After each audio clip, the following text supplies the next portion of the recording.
you are doing, and you are a senior in this house. So, Robert, I know the concerns are legitimate, and the process we are taking are equally satisfactory. So hold your horses on that.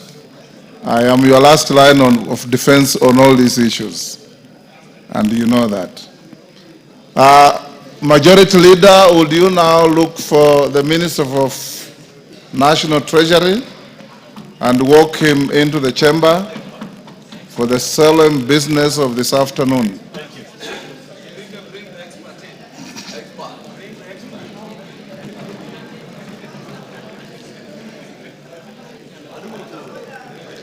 Yes, Rosa Buyu, what is the point of order?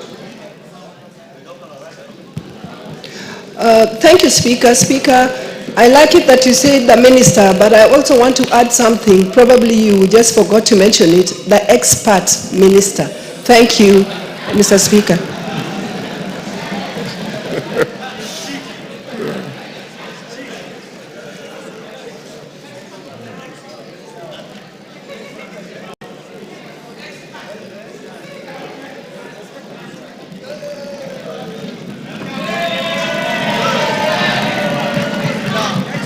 Minister, take your seat.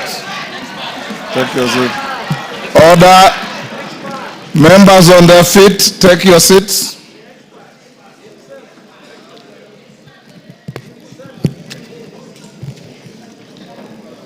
Honorable members, I have a short communication.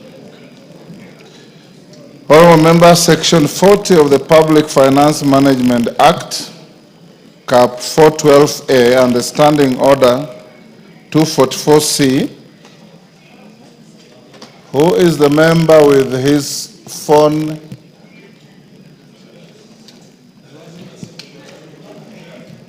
Who is the member behind KJ?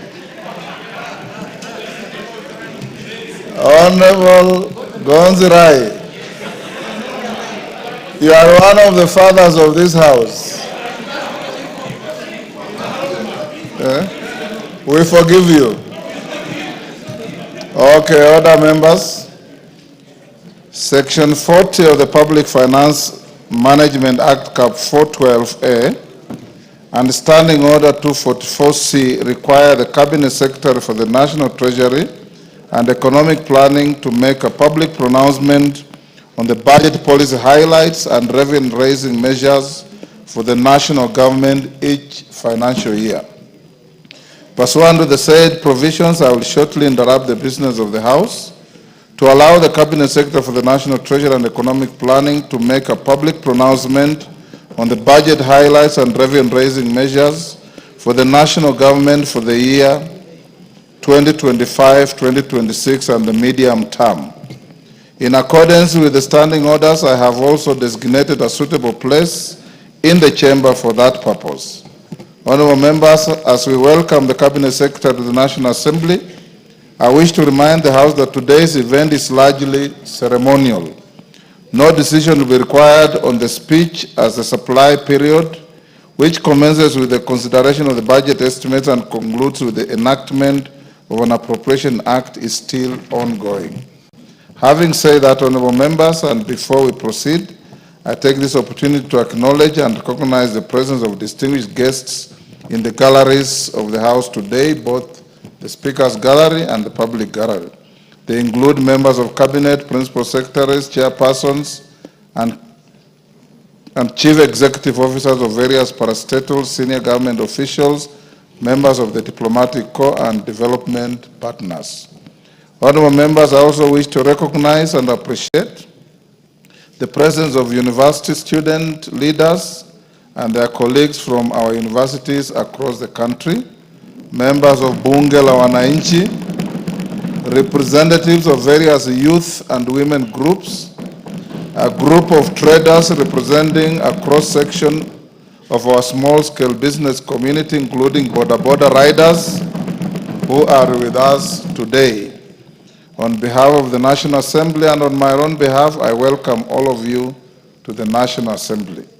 Before I invite the Cabinet Secretary to make the pronouncement, I wish to remind the House that in accordance with the provisions of Standing Order 244C3, the Cabinet Secretary shall be heard in total silence, without question or clarification being sought by any one of you.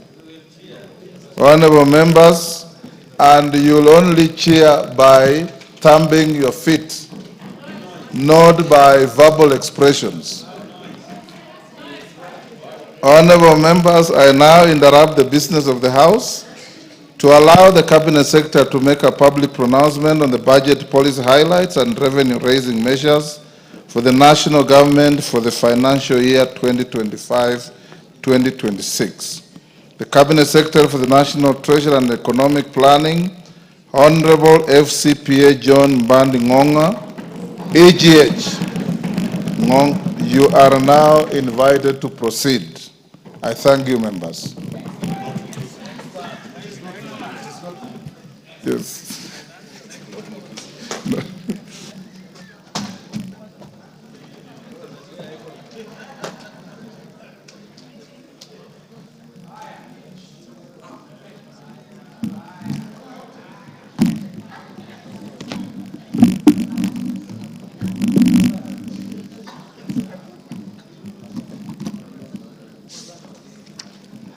Thank you, Mr. Speaker, and honorable members of the National Assembly. I want to thank you, Mr. Speaker, for granting me this opportunity to read budget highlights and revenue-raising measures for 2025-2026. Mr. Speaker, it is with great honor and privilege that I present to this esteemed House and the people of Kenya the budget statement for the financial year 2025-2026 budget. I make this statement in compliance with Section 40 of the Public Finance Management Act, Cap 412A, and the Standing Order number 241 of the National Assembly. Mr. Speaker, these legal provisions give life to the building constitutional requirements of good governance to which the President and certainly the National Treasury and Economic Planning remain fully committed to. Mr. Speaker, at the outset, allow me to express my sincere gratitude to His Excellency, Honorable Dr. William Samoei Ruto, the President of the Republic of Kenya and Commander-in-Chief of the Defense Forces, for the trust he bestowed upon me by appointing me as the Cabinet Secretary for the National Treasury and Economic Planning to provide leadership in economic and financial affairs of our country. I remain mindful of the aspirations and high expectations of the Kenyan people as I serve in this office.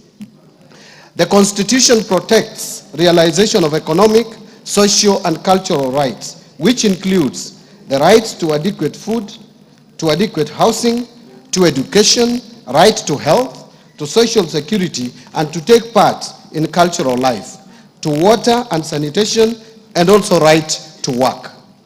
This budget, Mr. Speaker, speaks to these rights and reaffirms the priority policies and strategies aimed at stimulating economic recovery, articulated in the bottom-up economic transformation agenda, otherwise known as BETTER, while highlighting the achievements over the past 2.5 years in enhancing the livelihoods of Kenyans.